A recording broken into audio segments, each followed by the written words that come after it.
Welcome, everyone, to another episode of Iron Age Marketing. I am Nicky P here, as always. My guest today is Christy at Flip City Mag. How are we doing today, Christy? I'm good. How are you, Nicky? I'm getting to talk to people about stuff that I enjoy talking to people about, and that's about the best the day can get, I hope. Yeah, I do that. I do that too. I'm trying to, you know, basically part of my marketing plan right now is to start getting known within the Iron Age. So I was super happy that you invited me to come on your podcast. Good. And then, we're going to focus on getting everyone out of the Iron Age. That is currently what I talk to most of my clients about. It's great that we got our little insular group. We need to start attracting more people to read the books, though. If we can't just be taking each other's money. We need to be taking other people's money. That's the goal. Right, exactly. And see, I guess I've done it kind of differently because we're in our fifth year of publishing right now, and I'm dipping my toe into the Iron Age so that's my way of expanding my reach. Is now I'm kind of going to jump in Iron Age.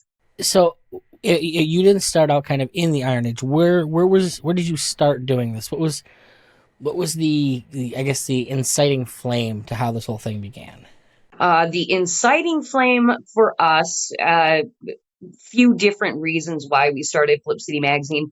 Number one is we're somewhat political people. Not that our magazine is overly political, but we follow trends. We kind of see what's going on with government corruption and all that kind of stuff. And my husband and myself wanted to use his illustrative and writing skills to kind of push back on mainstream narratives and expose the deep state and all that kind of stuff. We're kind of conspiracy theorists too. Um, so yes, we're actually just noticers.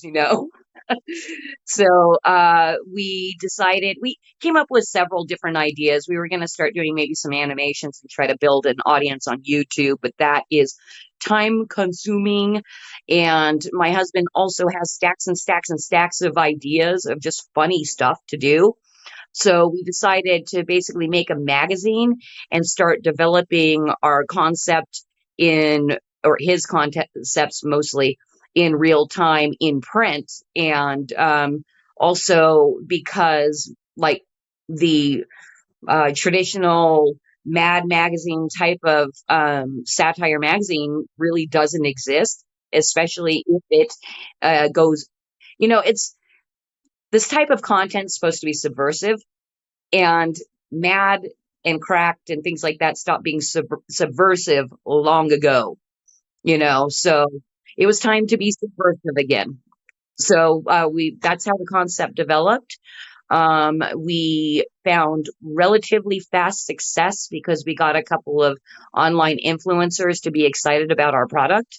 So we built a decent little audience pretty quickly over the first 2 years. And the last 2 years, because we just finished up our fourth year, the last 2 years, it's been a little more difficult within the truth and freedom movement to get people talking about us. I'm like, oh, okay, it's time to find the people that really like physical media and comics, because we're in that realm.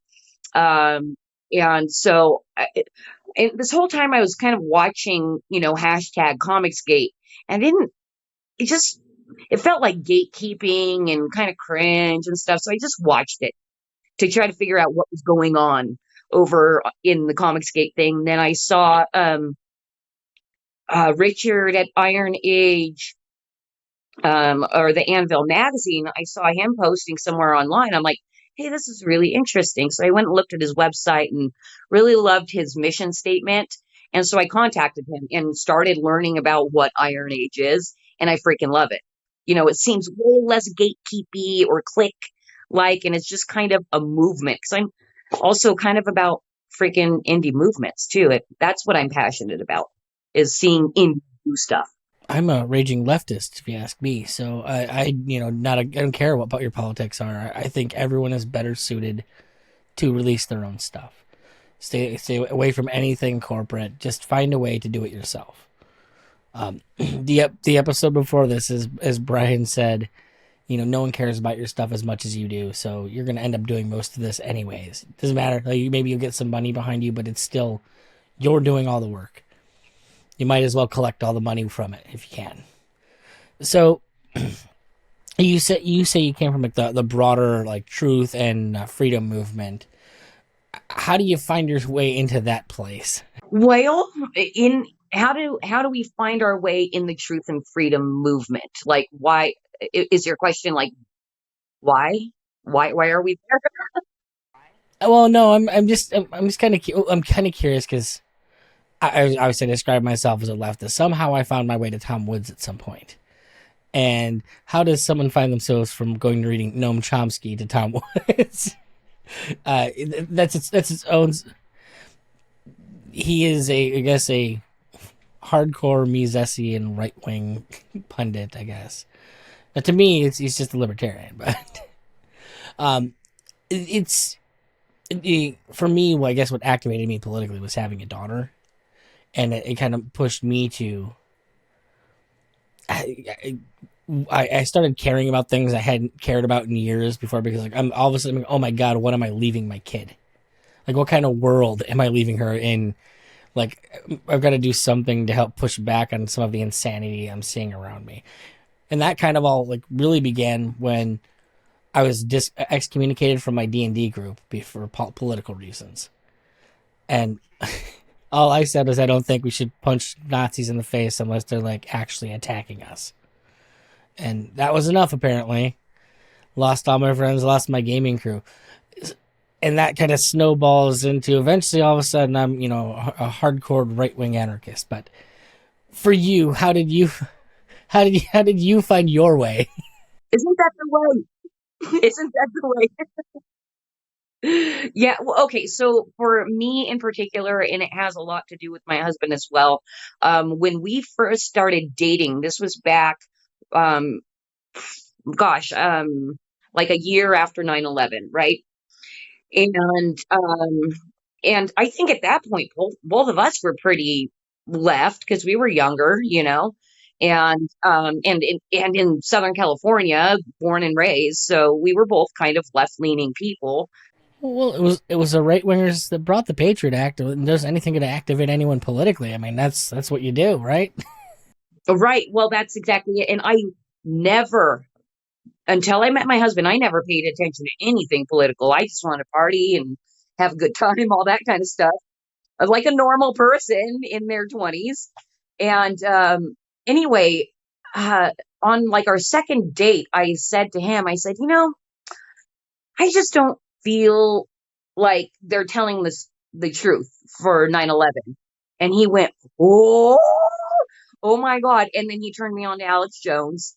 So I started listening to Alex Jones, and like my mind was freaking blown. I had no clue of like the level of corruption and all that kind of stuff. So I was never really, it was kind of like, I never felt like I was politically activated, just kind of more like, oh my gosh, we're lied to all the freaking time.